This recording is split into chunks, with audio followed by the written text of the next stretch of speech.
En este tercer y último capítulo de la primera clase estaremos charlando sobre farmacocinética. Ahora bien, ¿qué es la farmacocinética?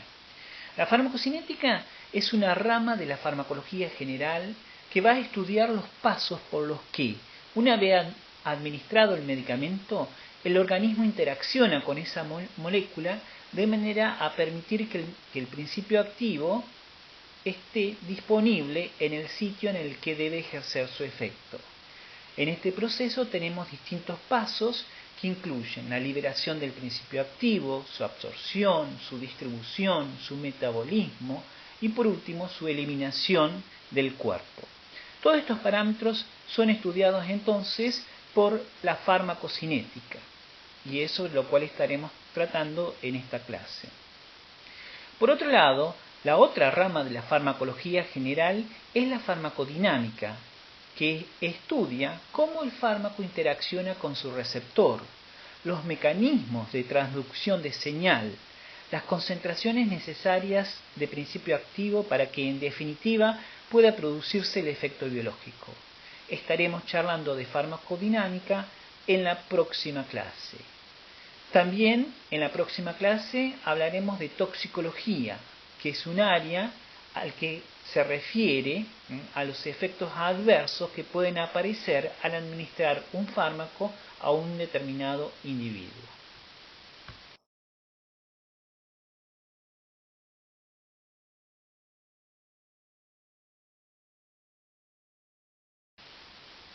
El primer paso farmacocinético es el de la liberación del principio activo y su absorción desde el sitio de administración hacia la sangre.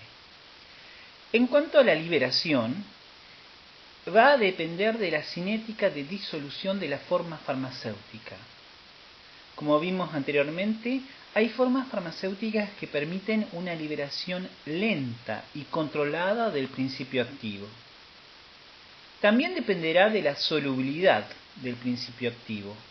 En general, la absorción del fármaco es más rápida cuando está en solución acuosa con respecto a si está en solución oleosa. Y a su vez, ambas, acuosas y oleosas, son más rápidas que las que presentaría en forma sólida.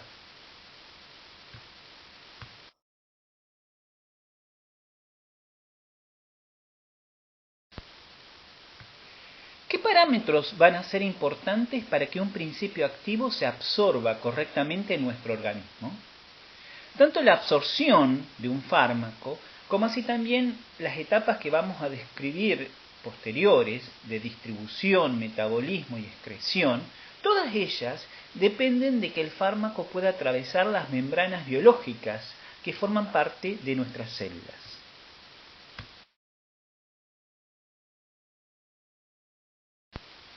Y para que un fármaco atraviese esas membranas biológicas, hay distintos parámetros importantes que determinarán en qué medida la absorción ocurre.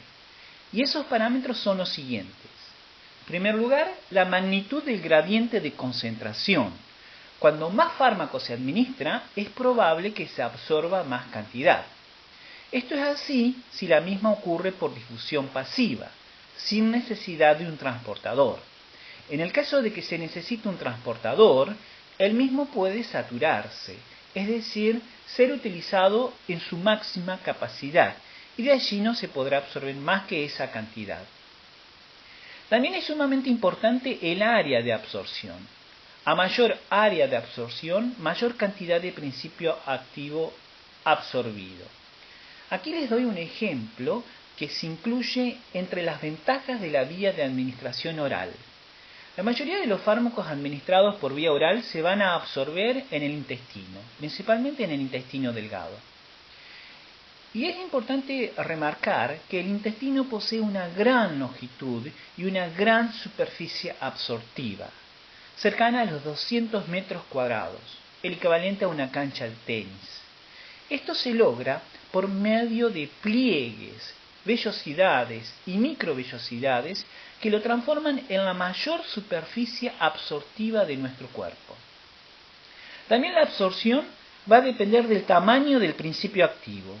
Cuanto más chiquita sea la molécula, mejor absorción tendrá. En general, los fármacos son moléculas de bajo peso molecular, o sea, son moléculas pequeñas. También dependen de dos factores, que son el grado de ionización y la liposolubilidad, que vamos a ver a continuación.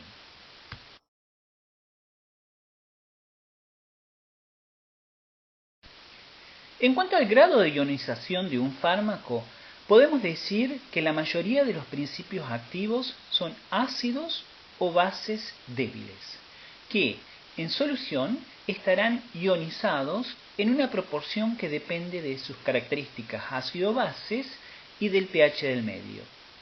Recordemos lo que quiere decir estar ionizado, que una molécula esté ionizada. Fíjense el ejemplo de la figura. Tenemos un ácido débil, HA, que dependiendo del medio en el que se encuentra, puede estar como HA o puede estar bajo la forma de A-.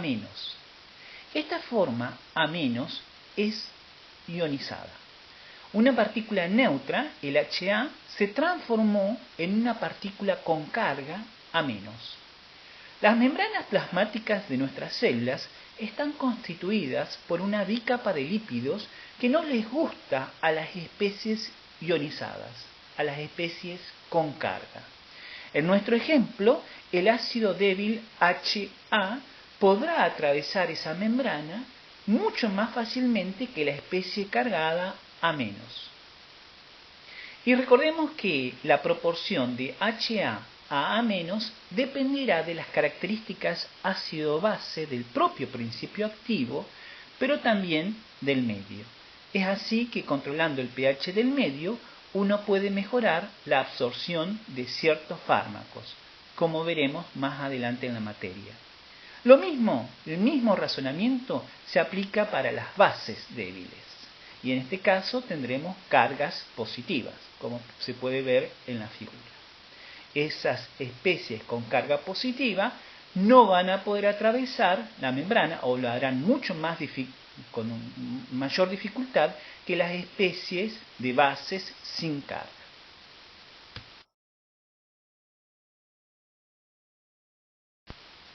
Por último, otro factor muy importante en la absorción de un fármaco es su liposolubilidad, o sea, la capacidad de esa molécula de disolverse en lípidos. ¿Y por qué es importante esta propiedad?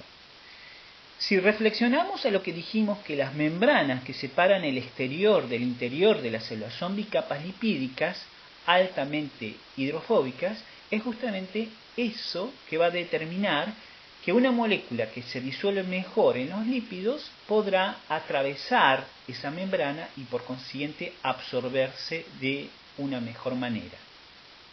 Aquí tenemos un ejemplo que puede clarificar el concepto. Tres principios activos que son barbitúricos con acción sedativa ansiolítica. Los tres principios activos poseen tamaños bastante similares, son moléculas pequeñas. También tienen propiedades ácido-base bastante similares, lo que está dado por sus pKa, pero difieren en su liposolubilidad. El barbital se disuelve uno en agua y uno en lípido. El seco barbital se disuelve en una proporción de 52 en lípido y 1 en agua. El tiopental en una proporción de 580 en lípidos y 1 en agua. Y esa liposolubilidad diferencial va a influir sobre la absorción de cada uno de estos principios activos, que es lo que se grafica en las ordenadas de ese gráfico. Fíjense que el barbital se absorbe menos de un 5% de la dosis. Acuérdense que tenemos un tamaño similar y estamos en el mismo medio, el mismo pH, ¿no? En segundo caso, el seco barbital se absorbe casi el 30% de la dosis. Y por último, el tiopental se absorbe más de un 40% de la dosis. O sea que en este ejemplo se puede observar muy claramente cómo la liposolubilidad influye sobre la absorción del principio activo.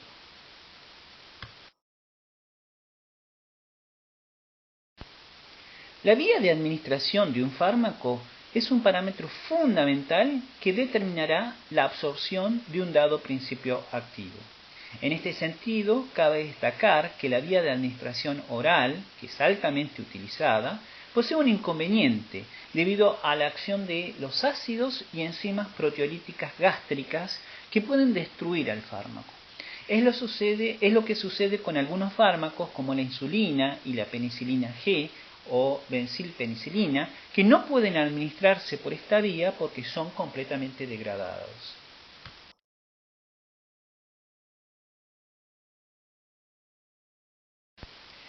Frente a ese tipo de dificultades es que recobra importancia la forma farmacéutica, en la que distintas modificaciones pueden contrarrestar a esas dificultades.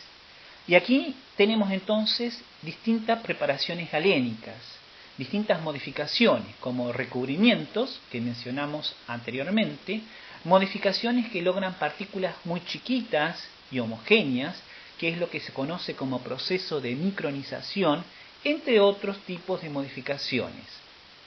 Aquí tenemos un ejemplo de la digoxina, que es un cardiotónico, en el cual es evaluado bajo 4 formas farmacéuticas diferentes.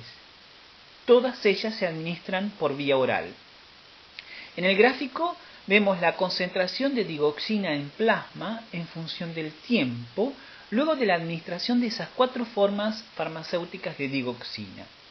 Fíjense cómo estas 4 formas farmacéuticas se lograron absorciones completamente diferentes y que se traducen en niveles plasmáticos de digoxina que son distintos.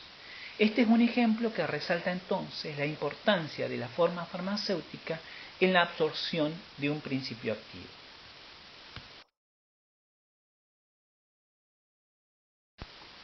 Además de las propiedades físico-químicas del principio activo y de sus modificaciones galénicas, las variables fisiológicas del ambiente en el que ocurre la absorción constituyen otro parámetro fundamental del que dependerá la absorción del principio activo. Uno que mencionamos es el pH del medio, y como dijimos que la mayoría de los fármacos son ácidos o bases débiles, ese pH del medio va a condicionar si esas moléculas estarán ionizadas o no. Les doy un ejemplo. En el tracto gastrointestinal tenemos el estómago, en el cual el pH es muy ácido, entre 1 y 3 unidades de pH, seguido del intestino delgado, en el que dicho pH se neutraliza para llegar entre 5 a 7 unidades de pH, y en el intestino grueso, en el que el pH es de 8.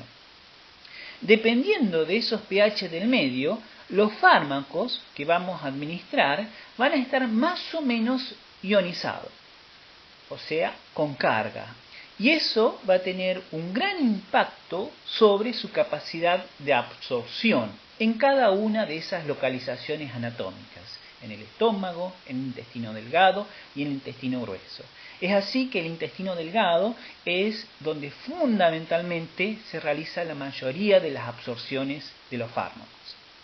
También es muy importante el área de absorción que mencionamos anteriormente.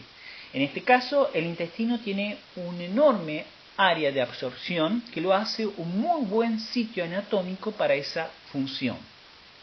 También influye la motilidad intestinal. Ustedes conocen los movimientos peristálticos del intestino. Estos movimientos facilitan la mezcla y el contacto con la superficie de absorción. Y por último, también influye en la absorción del medicamento la presencia o la ausencia de comida.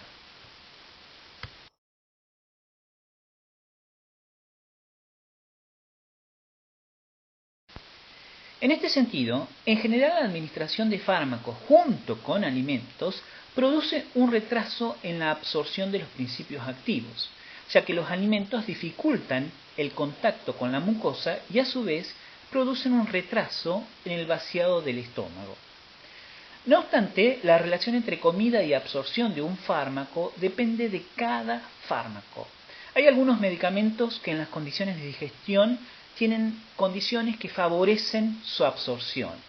Es por ello que resulta fundamental que el profesional de enfermería conozca estas características de los fármacos que administra, si es conveniente administrarlos juntos a las comidas, separados o si la misma no influye.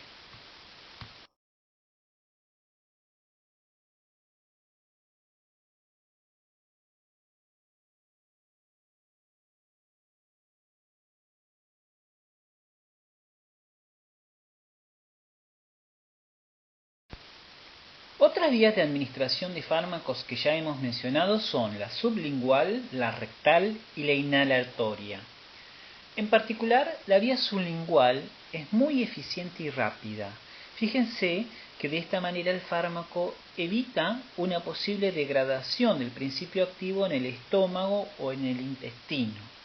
La eficacia de esta vía sublingual se debe al escaso espesor del epitelio de la mucosa bucal y a su rica vascularización. Cabe destacar que la cavidad bucal debe estar libre de alimentos para asegurar la correcta absorción del fármaco. Por su parte, y relacionado a la vía de administración rectal, debemos decir que el pH del recto es neutro, aunque la absorción de los fármacos por esta vía es errática, es decir, es muy variable de un fármaco a otro. Es lenta e incompleta. Se utiliza para administrar fármacos que inducen irritación gastrointestinal o que son destruidos al pH ácido del estómago o por las enzimas digestivas. También se usa esta vía si el fármaco posee un olor o un sabor muy desagradable.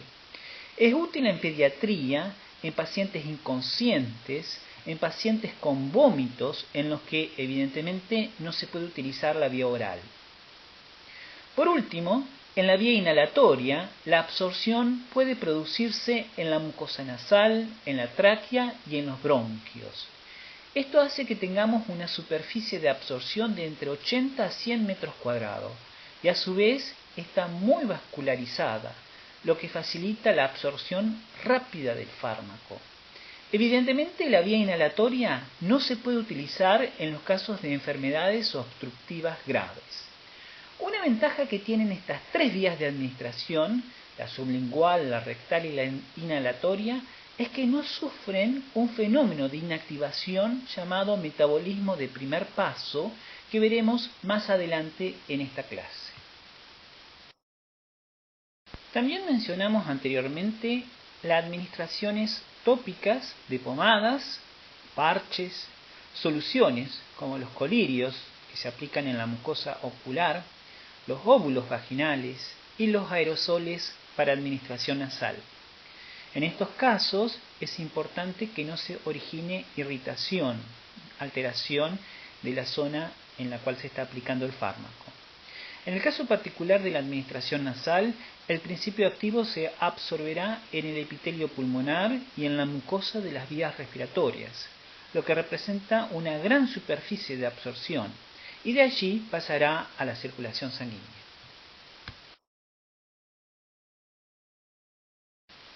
Y ahora vamos a revenir nuevamente sobre las inyecciones parenterales, debido a su importancia en la clínica. Recordemos la necesidad de mantener la asepsia durante todo el procedimiento, dado que estaremos cruzando una barrera de protección natural del medio interno, como son la piel y las mucosas. En el caso de las administraciones de fármaco por vía intravenosa, se debe destacar que no hay una absorción. Directamente el fármaco va a ser introducido a la sangre. Esto hace que se observen efectos farmacológicos inmediatos.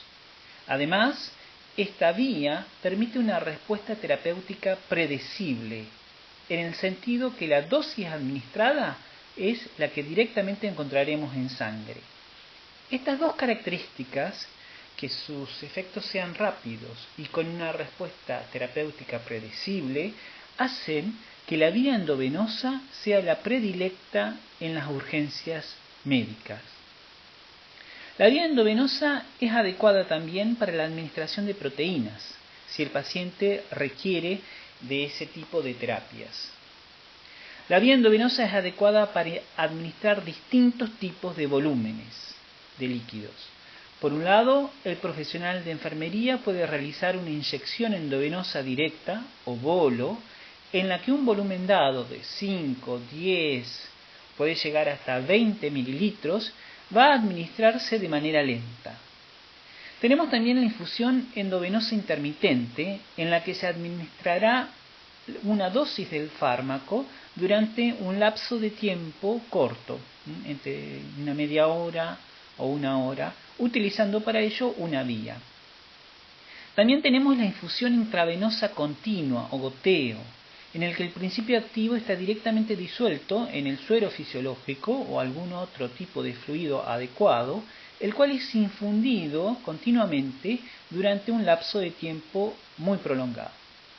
En todos los casos es importante que si el fármaco tuvo que ser preparado a partir de la disolución de un sólido en agua o algún otro tipo de solvente estéril, que dicha acción haya ocurrido inmediatamente antes de inyectarlo y que lo haga siempre el mismo profesional de enfermería. Una persona es responsable de todo el proceso y de manera aséptica, como ya hemos mencionado. También esta vía permite que se puedan inyectar sustancias irritantes.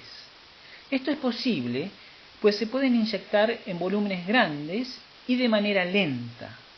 En estos casos es sumamente importante que se inyecte lentamente, lo que permite evitar la irritación local en el vaso sanguíneo en el cual se está inyectando. Como desventajas, podemos mencionar que tenemos un alto riesgo de efectos adversos. La administración por esta vía es menos sujeta a reversibilidad, es decir, a volver atrás si están apareciendo signos tóxicos. Y algo que también mencionamos anteriormente es que no se pueden administrar por esta vía soluciones oleosas, aceitosas o sustancias que no estén bien disueltas, como tampoco se puede inyectar aire.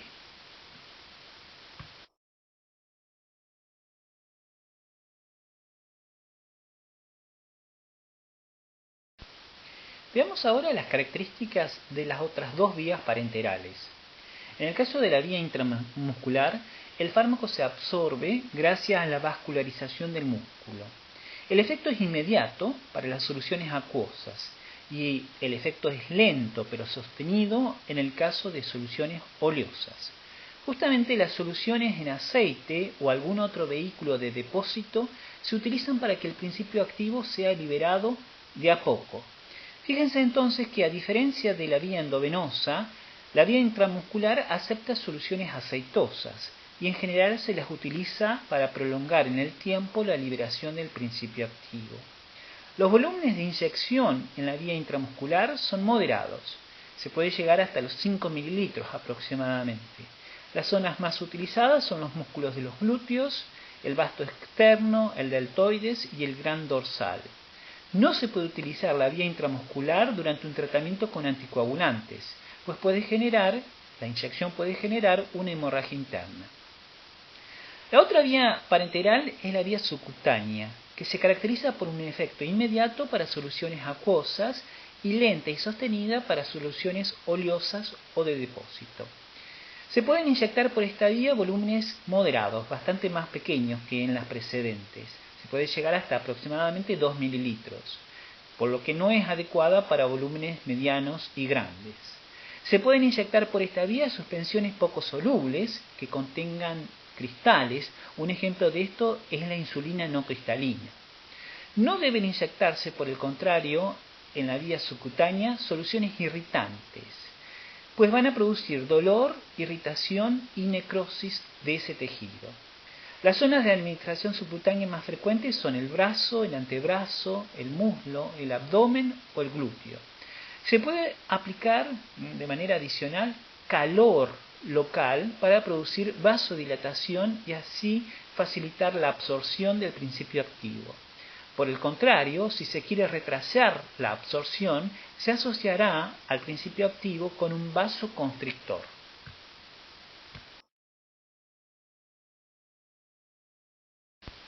Esta diapositiva nos muestra cómo es la velocidad de absorción de un mismo principio activo aplicado utilizando distintas vías de administración. Fíjense cómo en la vía endovenosa alcanzamos rápidamente, de manera instantánea, la mayor concentración del principio activo en sangre, porque lo estamos inyectando directamente en la sangre, no hay absorción. En todas las otras vías, antes de encontrar el principio activo en sangre, el mismo debe absorberse. Pero esta absorción del principio activo es más eficiente en una administración intramuscular, le sigue la subcutánea y por último alcanzamos concentraciones plasmáticas más bajas y en un mayor tiempo cuando se utiliza la vía oral.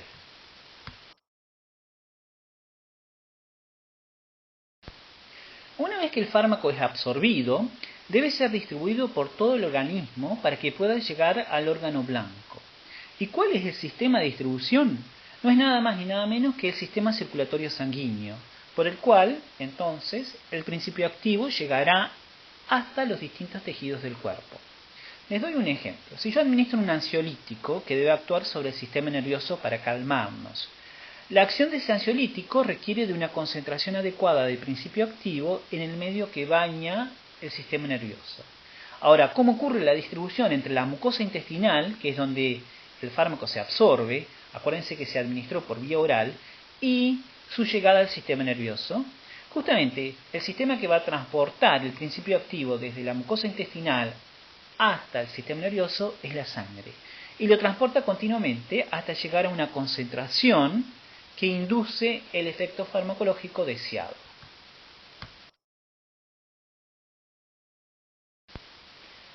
Ahora bien, en la sangre, la mayoría de los fármacos se unen a proteínas plasmáticas. La albúmina es un gran transportador de fármacos. En la figura de esta diapositiva podemos ver que entonces en la sangre tenemos un equilibrio reversible entre fármaco libre y fármaco unido a proteínas plasmáticas. Cabe destacar que el fármaco unido a proteínas plasmáticas no puede salir del vaso sanguíneo, está cantonado en el vaso sanguíneo. Sí puede salir del vaso sanguíneo el fármaco libre. Volvamos a nuestro caso del ansiolítico. Solo el ansiolítico libre va a poder extravasar y salir del vaso, estar en contacto con las neuronas y así producir su efecto biológico. Por el contrario, el fármaco unido a albúmina solamente quedará en el vaso sanguíneo y no podrá producir su efecto biológico. Este aspecto farmacocinético de unión a proteínas es muy importante, pues está indicando entonces la proporción de fármaco disponible para ejercer el efecto farmacológico. El fármaco unido a proteínas sirve, por el contrario, como reservorio para ir liberando de a poquito el principio activo. Les dejo entonces una pregunta para que la piensen. En una urgencia, ¿sería preferible utilizar un fármaco de alta unión o uno de baja unión a proteínas plasmáticas? Y por el contrario, en una enfermedad crónica, ¿cuál de los dos tipos de fármacos serían preferibles? Cabe destacar que en los prospectos de los medicamentos, uno de los parámetros farmacocinéticos de los cuales ustedes pueden informarse muy fácilmente es justamente la capacidad del fármaco a unirse a proteínas plasmáticas. Les dejo que lo comprueben. Teniendo en cuenta que el hígado es donde se sintetiza la albúmina y que varias patologías hepáticas cursan con niveles bajos de albúmina, en esos pacientes que tienen problemas hepáticos entonces tendremos más fármaco libre. Habrá menos de fármaco asociado a albúmina porque no hay albúmina. Ese paciente va a llegar más fácilmente a dosis efectivas, pero también a dosis tóxicas de fármaco comparado con un paciente que no tenga ese problema hepático.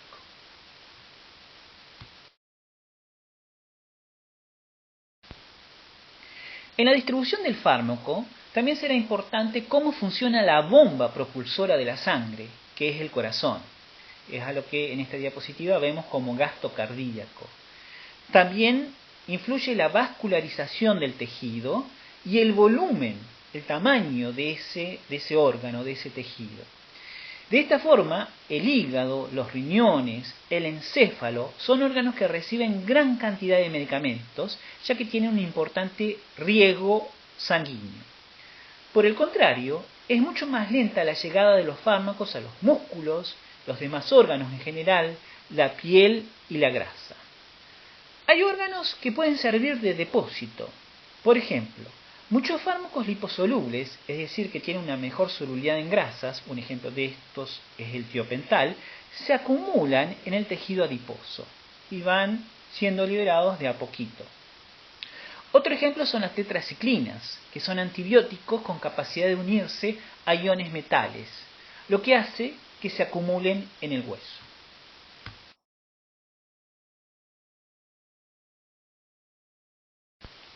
Una vez que el principio activo llega en concentración adecuada al órgano y las células blanco, va a interaccionar con receptores para producir los efectos biológicos esperados. Pero de eso se va a encargar el estudio de la farmacodinámica que veremos en la próxima clase.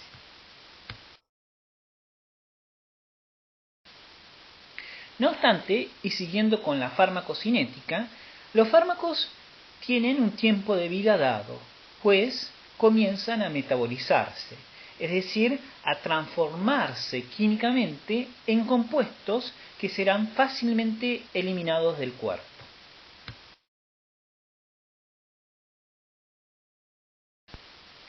En la mayoría de los casos, el organismo va a transformar los principios activos en sustancias más polares, ionizadas, con cargas.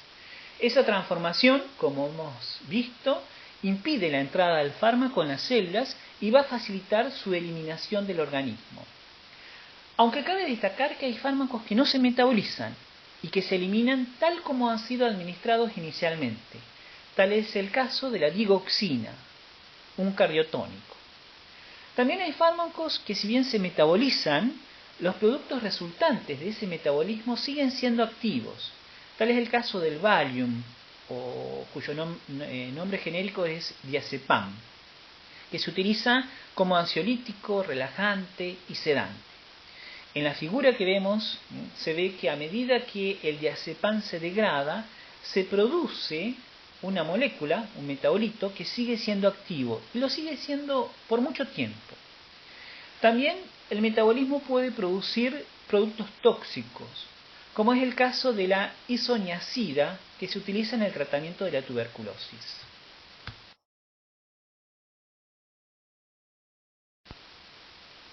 ¿Dónde ocurren estas modificaciones metabólicas? En su gran mayoría ocurren en el hígado, y hay dos tipos de reacciones que van a contribuir en esos cambios químicos. En primer lugar, las que llamamos reacciones de fase 1, que incluyen reacciones de oxidación, reducción o hidrólisis, que, como dijimos, van a transformar al principio activo en una molécula más polar, con mayor carga. En estas reacciones participan enzimas llamadas citocromos, de los que existen muchas isoformas. Así, en la tabla que se muestra en esta diapositiva, se pueden evidenciar los citocromos que metabolizan a ciertos fármacos. Tomo uno por ejemplo, la tolbutamida, que es un hipoglucémico oral que se usa en la diabetes de tipo 2. Este principio activo es metabolizado en un 16% por los citocromos 2C8 y 2C9. Y así uno puede saber cuál es el sistema enzimático que degrada a cada fármaco.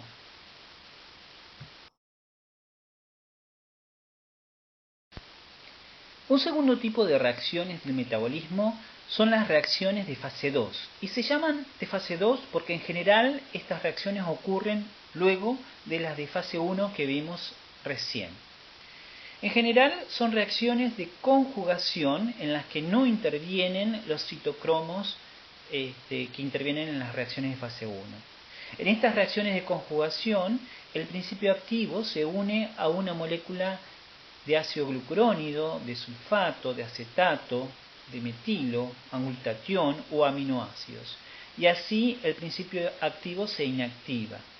En general, durante estas reacciones se aumenta la hidrosolubilidad de la molécula. Es decir, que con estas modificaciones a la molécula le será más difícil atravesar las membranas lipídicas de las células y así se favorece su eliminación del organismo.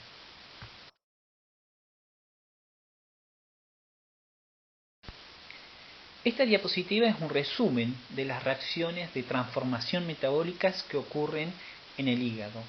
El fármaco llega al hígado por la circulación y en el hepatocito el fármaco va a poder o pasar sin cambios y eliminarse como tal, esto está representado como un círculo azul, o seguir las reacciones de fase 1 y así pasar a sangre y ser eliminado, esto está representado con un círculo verde, o seguir las reacciones de fase 1 y luego tener las reacciones de fase 2, que están representados con un círculo verde y gris, o solo tener reacciones de transformación de fase 2, que están representados con un círculo violeta y negro.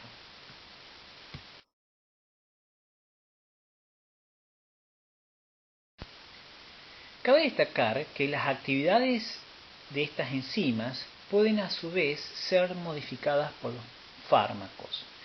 Como ejemplo les puedo mencionar que ciertos sedantes, ciertos tranquilizantes, ciertos analgésicos y algunos antihistamínicos estimulan la síntesis de estas enzimas del metabolismo hepático.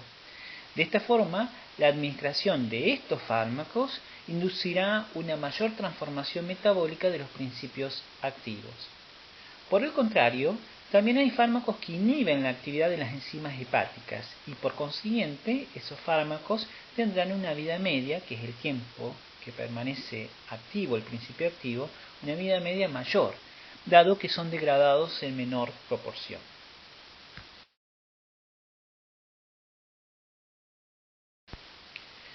Ya que estamos hablando de metabolismo de fármacos, quisiera volver sobre un concepto que nos quedó pendiente en diapositivas anteriores, y es el concepto de metabolismo o fenómeno de primer paso. Este fenómeno se da para ciertas vías de administración de fármacos, como por ejemplo para la vía oral, y consiste en que, durante la absorción, el principio activo comienza a metabolizarse en las células de la mucosa intestinal. Es más, una vez que el principio activo se absorbió y pasó a la circulación, lo hace no importa en cuál vena, sino en la vena porta, que va a ir directamente al hígado. Y allí, y aún antes de que pueda llegar al órgano blanco en el cual debía ejercer su efecto farmacológico, el principio activo en el hígado comienza a metabolizarse. Se transforma a más polar o conjugado, perdiendo así su actividad farmacológica.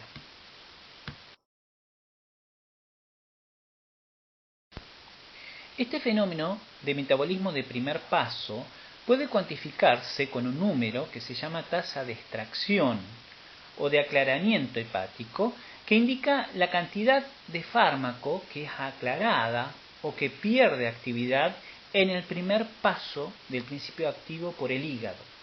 Así hay fármacos como la morfina, que es un opioide usado en el tratamiento del dolor extremo, que tiene una tasa de extracción hepática de 1.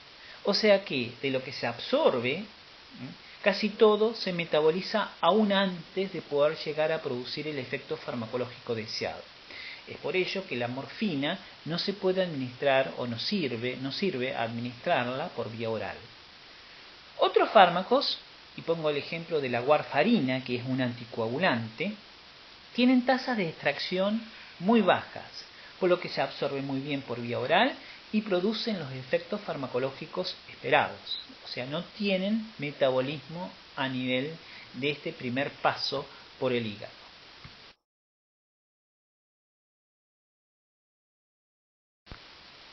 Vuelvo sobre esta diapositiva anterior en la que podemos ver entonces que este fenómeno de metabolismo de primer paso no se aplica a todas las vías de administración de fármacos.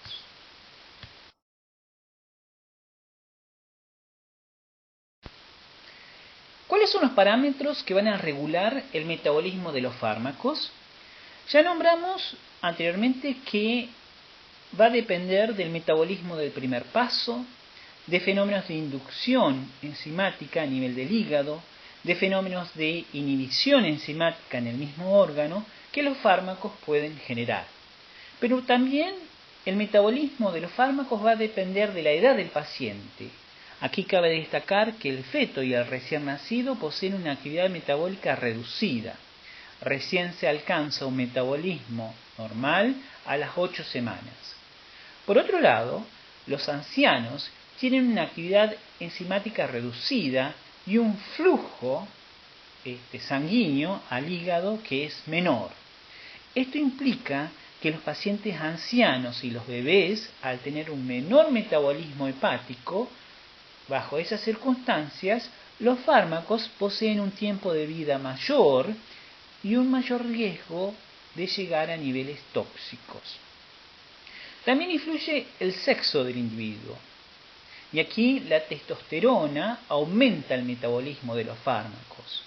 Por el contrario, los anticonceptivos van a disminuir el metabolismo de muchos fármacos. Durante el embarazo aumentan las concentraciones de progesterona, que inhibe el metabolismo hepático y por ello la mujer embarazada tiene una mayor sensibilidad a los fármacos. También influyen factores genéticos de cada individuo. Y como ya mencionamos, el metabolismo de los fármacos se verá alterado si hay patologías que afectan la funcionalidad del hígado. Al no funcionar correctamente el hígado, se verá una disminución del metabolismo y por otro lado, también se disminuirá la producción de albúmina.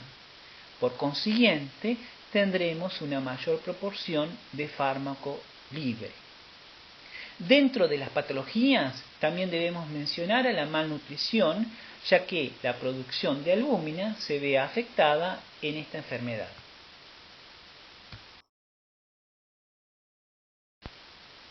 Por último, los fármacos van a ser eliminados.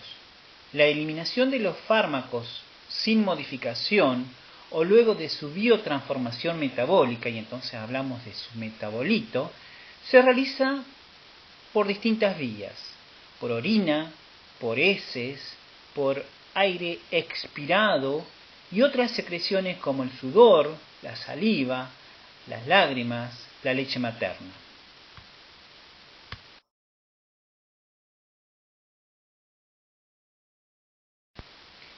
La eliminación de los fármacos por vía renal va a resultar de 3 procesos diferentes: la filtración glomerular, la secreción tubular y la reabsorción tubular.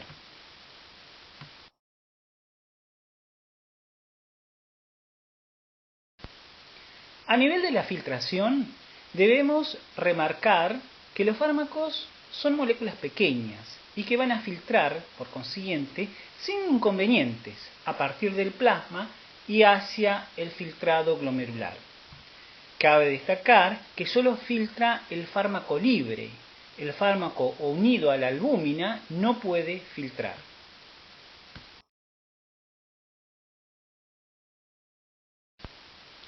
Una vez en los túbulos, se puede eliminar más fármaco por secreción en esos túbulos contorneados proximales. En este caso hay 2 posibilidades. Una es la utilización de transportadores para bases o para ácidos.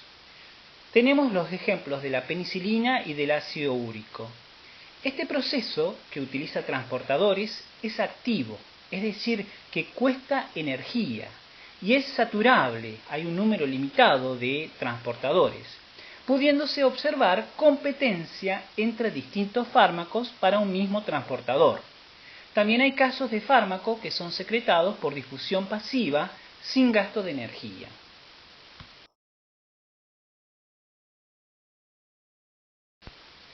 Y por último, también puede existir reabsorción. En este caso estamos recuperando el fármaco a partir del filtrado que se encuentra en los túbulos y que ocurre de manera pasiva en los túbulos distales. Los parámetros que condicionan este proceso son, por un lado, la concentración plasmática del fármaco. También es importante si el fármaco está ionizado o no. Si está ionizado, si tiene carga, la reabsorción será muy difícil, y también de la liposolubilidad. También puede ser regulado por el pH de la orina, y esto es muy útil en las intoxicaciones con medicamentos. Por ejemplo, En la intoxicación con barbitúricos o con ácido salicílico, la aspirina, que son ácidos, si nosotros alcalinizamos la orina, llevando a un pH que puede llegar hasta 8, lo cual se logra dándole al paciente bicarbonato, estos ácidos van a estar bajo una forma ionizada, con carga, y así se pueden eliminar más fácilmente y salir el paciente del cuadro de intoxicación. Se ha calculado que con este tratamiento con bicarbonato se aumenta entre 4 a 6 veces la eliminación de estos fármacos ácidos.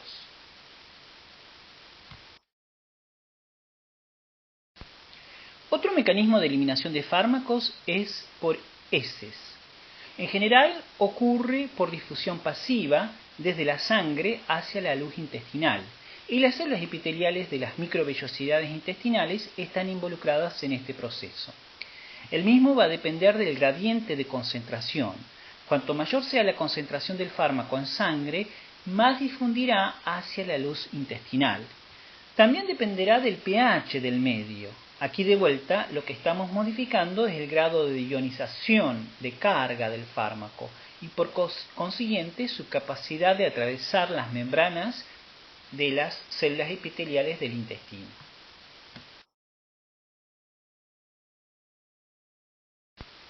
También debemos considerar que el fármaco eliminado por heces puede provenir de la bilis producida en el hígado. En general, la eliminación biliar involucra un transporte activo, ya sea de moléculas aniónicas, catiónicas o de sustancias neutras. También me gustaría señalar que un fármaco que se encuentra en la luz intestinal puede volver a reabsorberse entrando a la circulación portal, pasa por el hígado y así entra a la circulación general. A esto llamamos circulación enterohepática. Y esto ocurre mismo si el fármaco estaba destinado a ser eliminado por aquellas modificaciones metabólicas con los conjugados de glucurónido que habíamos mencionado en las reacciones metabólicas de fase 2. Resulta que en la flora intestinal comensal, algunas bacterias son capaces de liberar al fármaco del ácido glucurónido y así ese fármaco puede reabsorberse nuevamente. También resulta interesante que se puede acelerar la eliminación de un fármaco en los casos de intoxicación con medicamentos, actuando justamente en esta circulación enterohepática. Esto es lo que hace el carbón activado, que atrapa al fármaco en la luz intestinal, impidiendo que pueda ser reabsorbido nuevamente y así favorece su eliminación por heces.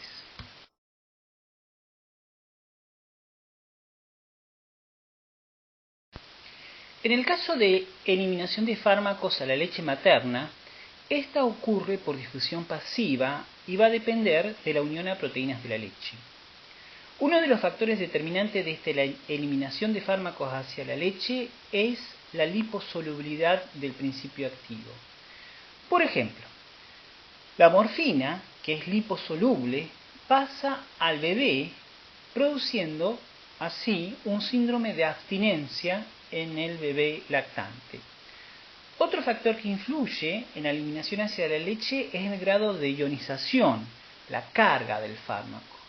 Aquí debemos destacar que la leche tiene un pH más ácido en comparación a la sangre. Esto hace que la eliminación de fármacos básicos y neutros se vean favorecidos hacia la leche. Cabe destacar que moléculas neutras como el etanol, el alcohol y la urea llegan con mucha facilidad a la leche. Por lo tanto, este tipo de moléculas llegarán al lactante muy fácilmente. Seguramente se habrán dado cuenta que son siempre los mismos principios los que regulan los procesos en los distintos líquidos biológicos. Entonces, esos mismos principios se aplicarán también a la saliva, al sudor y a las lágrimas.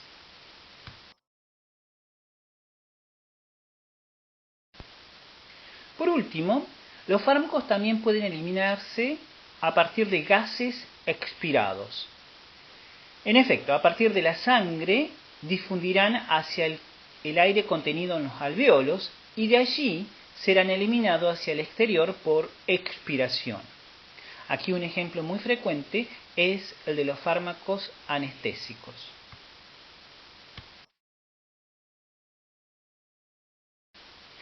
Cabe destacar que existen numerosos factores que pueden modificar la eliminación de un fármaco.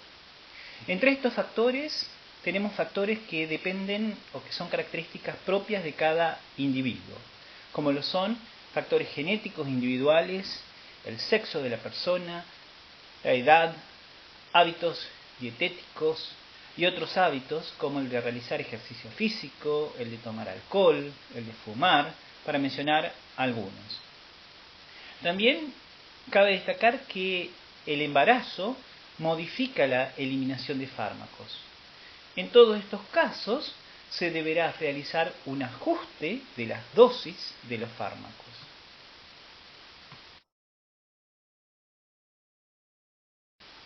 También la eliminación de los fármacos puede ser alterada por las enfermedades que padezca el paciente.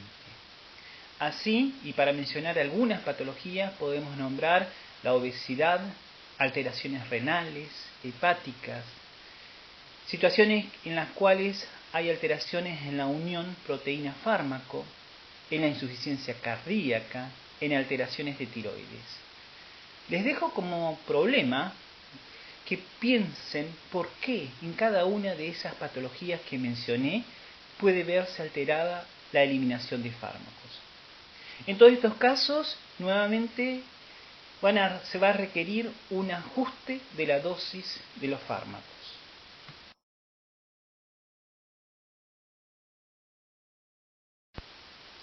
También la eliminación de los fármacos puede llegar a verse modificada por ritmos circadianos y ciertas exposiciones ambientales.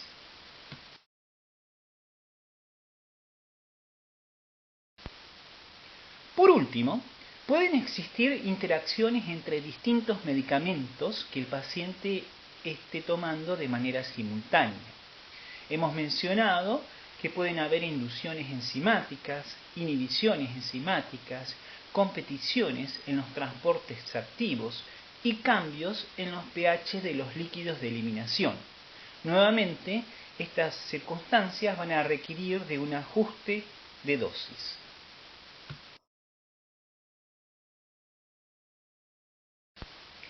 Esta diapositiva es un resumen global sobre todos los temas que hemos estado tratando. Se manifiesta en ella la importancia de la forma farmacéutica y de la vía de administración del fármaco para justamente lograr la liberación del principio activo de manera óptima y que de esa forma pueda absorberse. Una vez absorbido, el principio activo viaja por sangre. Y aquí tenemos un equilibrio entre la forma libre y la forma asociada a proteínas plasmáticas. Cabe destacar que solo el fármaco libre podrá salir del vaso sanguíneo y llegar al blanco celular sobre el que actuará por intermedio de receptores, para producir entonces el efecto farmacológico deseado. El fármaco unido a proteínas plasmáticas sirve como un reservorio que puede ir liberando de a poco al fármaco libre. El fármaco libre también puede ingresar en los tejidos, en los que puede acumularse. Mencionamos el caso del tejido adiposo o de los huesos. Pero ese fármaco libre también será sometido en el hígado a un proceso de biotransformación cuya función es hacerle modificaciones, transformarlo en metabolitos, en general polares, es decir, con carga, que van a ser fácilmente eliminados.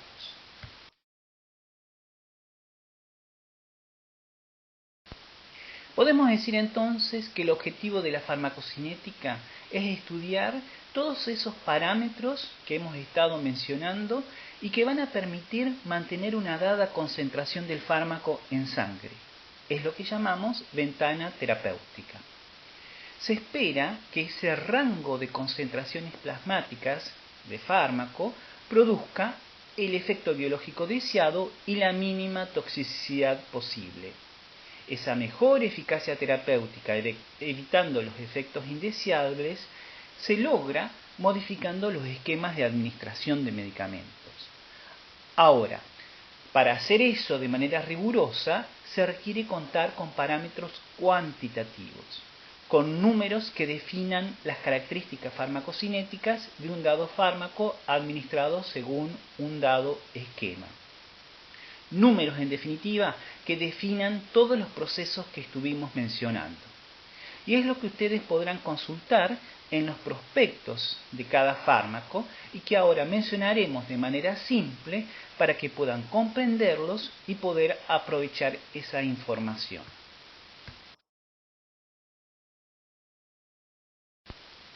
Luego de que un fármaco se absorbe, se puede monitorear la concentración del mismo en el plasma en función del tiempo. En tal caso, vamos a poder ver una curva como la que se muestra en esta diapositiva. Fíjense que al inicio partimos de que no hay fármaco en sangre y va aumentando de a poquito. En estos primeros tiempos no tenemos efecto farmacológico, pues hay muy poca concentración de fármaco en sangre. Para que el fármaco ejerza su acción biológica, debe alcanzar concentraciones que estén dentro de la ventana terapéutica, que se muestra en la figura. Esta ventana terapéutica se define entonces dentro de un rango de concentraciones en las que el fármaco produce el efecto que estamos buscando, produciendo el mínimo de efectos tóxicos. Esta ventana va desde una concentración mínima efectiva hasta una concentración mínima tóxica. La concentración mínima efectiva es entonces la mínima concentración de fármaco en el plasma que comienza a producir el efecto biológico deseado. Si la concentración del fármaco supera la concentración máxima de la ventana terapéutica, comenzaremos a observar efectos tóxicos no deseados. Es por eso que se llama entonces concentración mínima tóxica.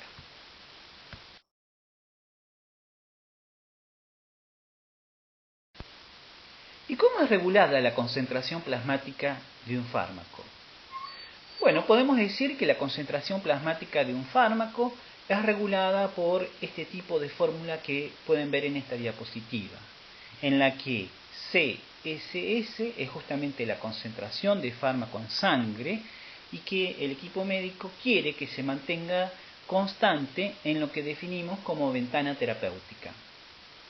Esa concentración va a depender de dos parámetros fundamentales que son, por un lado, la entrada de fármaco al organismo, que se puede regular con la dosis, que es uno de los elementos que pueden ver en la fórmula, y por otro lado, también va a estar regulada por la salida del fármaco del organismo, que es lo que llamamos eliminación o clearance.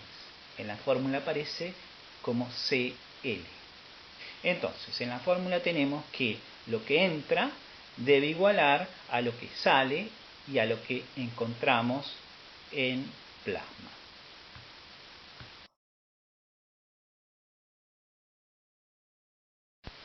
Esa fórmula que vimos es la fórmula simple de base. A partir de allí se va complejizando. La primera complejización que aparece tiene en cuenta que no toda la dosis que se administra va a absorberse y encontrarse en el plasma, salvo una vía. ¿Imaginan cuál es? Sí, por supuesto, mencionamos que en el caso de la vía endovenosa no hay absorción, sino que toda la dosis administrada se encuentra directamente en sangre. Pero para las demás vías de administración debe absorberse al torrente sanguíneo. Y en muchos casos existe lo que llamamos el fenómeno de metabolismo de primer paso, que va a reducir entonces la cantidad de fármaco disponible para ejercer su efecto biológico. Este parámetro, que llamamos biodisponibilidad, va a tener en cuenta todos esos elementos y se define como la proporción de la dosis administrada que realmente se encuentra disponible en sangre y que tiene en cuenta entonces la absorción y el fenómeno de metabolismo de primer paso. Entonces, a la fórmula que habíamos visto, le agregamos un elemento que es la fracción, por ello F en la fórmula. Entonces, la fracción o proporción de la dosis que realmente está disponible para ejercer el efecto farmacológico.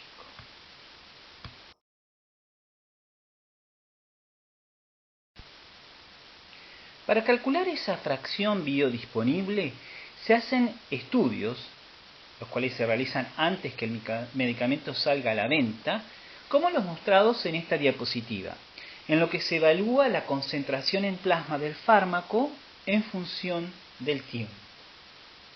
Y se sacan datos de esa curva, como la concentración máxima de fármaco que se logra, a qué tiempo se logra esa concentración máxima, que se llama tiempo máximo, y se calcula el área bajo la curva.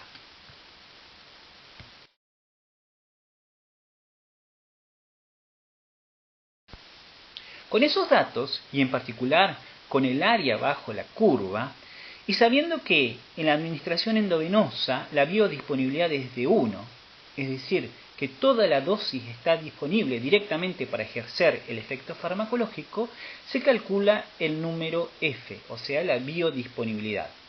Ese número F se va a calcular dividiendo el área bajo la curva de la vía utilizada dividido por el área bajo la curva de la vía endovenosa. Esa es la fracción F. Entonces, si queremos expresarlo como porcentaje, se multiplica ese número por 100.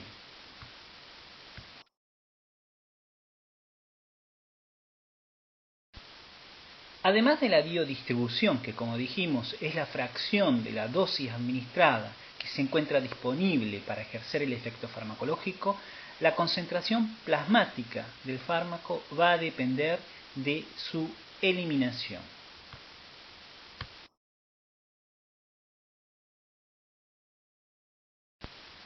Y aquí un parámetro que está íntimamente ligado a la eliminación del fármaco es lo que llamamos el aclaramiento o clearance del fármaco y se define como el volumen de plasma que queda libre de fármaco en un dado tiempo. Dicho de otra forma, la cantidad de plasma, de sangre, limpiada de fármaco en un dado tiempo. Ustedes podrán ver en los prospectos de los medicamentos que este parámetro farmacocinético se expresa en mililitros de plasma por minuto y se calcula con una fórmula matemática que no vale la pena desarrollar en este curso.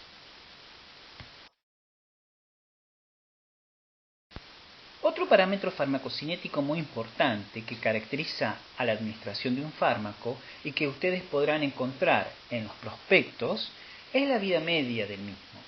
Y la vida media de un fármaco se define como el tiempo que se tarda en alcanzar la mitad de la concentración original del fármaco.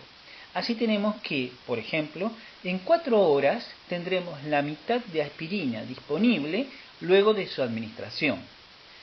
Para el antibiótico penicilina, la vida media es de 30 minutos, mientras que para otro antibiótico, la doxiciclina, la vida media es de 20 horas.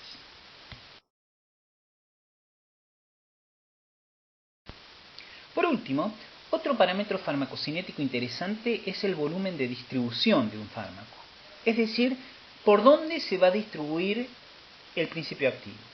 Aquí debemos tener en cuenta que para un individuo adulto de aproximadamente 70 kilogramos, su volumen total de líquido de agua es de 42 litros.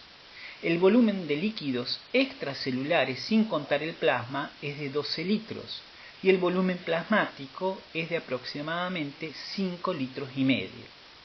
Y resulta interesante que dependiendo de las propiedades del fármaco, el mismo podrá encontrarse a distintos niveles en nuestro organismo. Les doy un ejemplo. El etanol tiene un volumen de distribución mayor a 15 litros, lo que nos indica que se va a encontrar en el plasma, en el líquido extracelular y también dentro de las células. Por el contrario, fármacos muy polarizados, como la tubocurarina, tienen un volumen de distribución menor a 15 litros. Y esto implica que la encontraremos en el plasma y en el líquido intersticial, pero no al interior de las células. Otro ejemplo es el de fármacos que se unen muy fuertemente a proteínas del plasma y de esa forma son retenidas en los vasos sanguíneos, en la circulación. Tienen un volumen de distribución menor a 5 litros.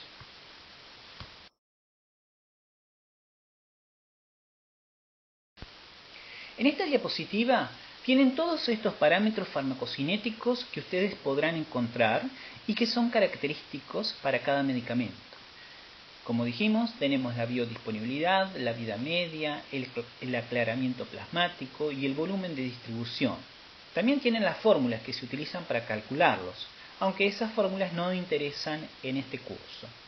Uno encuentra estos números, estos parámetros, en los prospectos de los fármacos y puede preguntarse, ¿cuándo se determinan?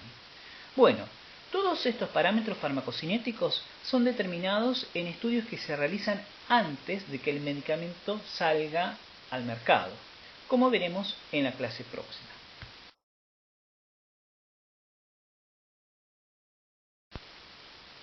Nos queda por ver en esta clase un último concepto y el mismo se refiere a la pauta terapéutica que se aplicará una vez que los parámetros farmacocinéticos anteriormente enunciados son conocidos. Esta pauta terapéutica indicará qué dosis es necesaria y con qué frecuencia debe administrarse para alcanzar una concentración de fármaco que se encuentre y se mantenga dentro del rango terapéutico.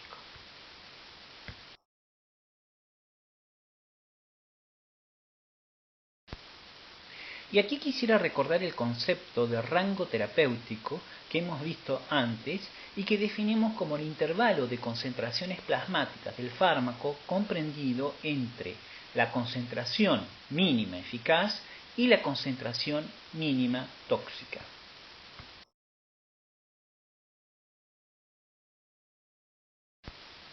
Todos estos conceptos son muy importantes en la definición de la pauta terapéutica cuando debemos mantener los niveles plasmáticos de un fármaco estables dentro del rango terapéutico durante un tiempo prolongado. Esto va a necesitar evidentemente de dosis múltiple. Uno puede preguntarse entonces, muy bien, ¿cómo hacer para mantenerse en esa ventana terapéutica entre la dosis mínima y la dosis máxima? En la práctica, ¿cuáles deben ser las dosis y cada cuánto tiempo deben administrarse esa dosis?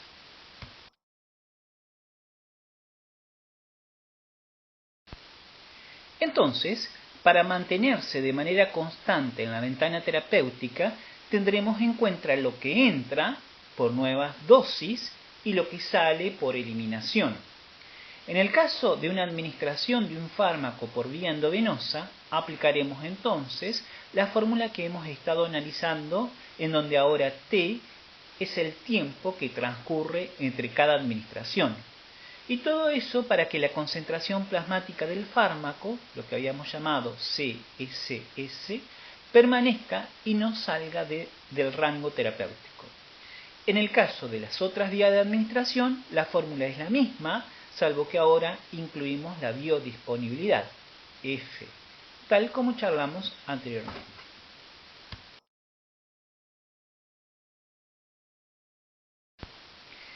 Una medida de seguridad farmacológica muy importante está dado por lo que llamamos el índice terapéutico. ¿Cómo se calcula este índice terapéutico? En primer lugar, debemos decir que estos estudios son poblacionales, es decir, que van a estudiar a muchos individuos que reaccionan frente a la administración de un dado fármaco. Y en estos gráficos hablamos entonces de porcentajes de individuos, que es lo que se observa en las ordenadas del gráfico que se muestra en la diapositiva. Y se hacen dos tipos de curvas. Una de respuesta terapéutica, es decir, cómo los individuos responden a determinadas concentraciones plasmáticas del fármaco, produciendo el efecto farmacológico esperable. De esta curva, azul en la diapositiva, se saca una dosis efectiva 50, es decir, la concentración plasmática del fármaco que produce el efecto farmacológico esperado en el 50% de los individuos. La otra curva es una curva de toxicidad, es decir, cómo los individuos manifiestan efectos adversos frente a distintas concentraciones plasmáticas del fármaco. De esta curva, que se ve en negro en la diapositiva, se calcula la dosis tóxica 50, que es entonces la concentración plasmática que induce toxicidad en el 50% de los individuos. Con estos dos datos se va a calcular el índice terapéutico como la dosis tóxica 50 dividido por la dosis efectiva 50. Este índice terapéutico es una medida que nos indica qué tan seguro es un fármaco dado. También este tipo de estudios se utilizan para determinar la ventana terapéutica. La ventana terapéutica de un fármaco debe encontrarse entre la dosis efectiva 50 que mencionamos recién y la dosis letal 50, o sea, la dosis que produce la muerte del 5% de los individuos. Cabe destacar que cuando hablamos de dosis letal, este tipo de estudios se efectúan en animales. Todo este tipo de parámetros se van a determinar antes de la salida del medicamento al mercado.